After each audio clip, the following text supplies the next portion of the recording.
نظمت وزارة شؤون المرأة والأسرة بالتعاون مع هيئة الأمم المتحدة للمرأة ومركز المبادرة القيادية العالمية للنساء ورشة تفكير إقليمية حول مشاركة المرأة في الحياة السياسية مرحلة صياغة الدستور، وذلك تحت إشراف وزيرة شؤون المرأة والأسرة السيدة سيهام بادي، حيث عالجت الندوة كيفية تمكين المرأة من مشاركة سياسية أفضل عبر جملة من الضمانات التي يمكن إدراجها في الدستور وفي القوانين الانتخابية، سواء كانت القوانين المصاغة عبر اللجنة العليا للانتخابات أو ما سيكتب ويحفظ في الدستور من حق يعطي للمرأة الوجود السياسي الذي يليق بها في فترة ما بعد الثورة. وأشارت الوزيرة أنه سيقع العمل خلال هذه الندوة على التفكير في الآليات الضامنة لحقوق المرأة للمشاركة في الحياة السياسية وتبوئها للمراكز القيادية كي يكون لها تمثيلية تجعلها مؤثرة في صنع القرار، وذلك عبر الاستفادة من التجارب الأخرى الناجحة. هذه الندوة الإقليمية هي للاستفادة من التجارب الناجحة،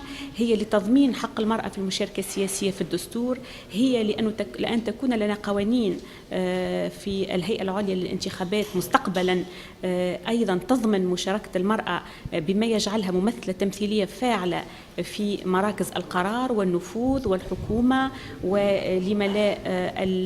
المجلس التأسيسي، البلديات، الولاة في مستوى المراكز القيادية. وأكدت الوزيرة على ضرورة وجود مراحل أهم من تضمين القوانين وتواجدها داخل الدستور، والمتمثلة في ضرورة الدراية بها وتفعيلها على أرض الواقع.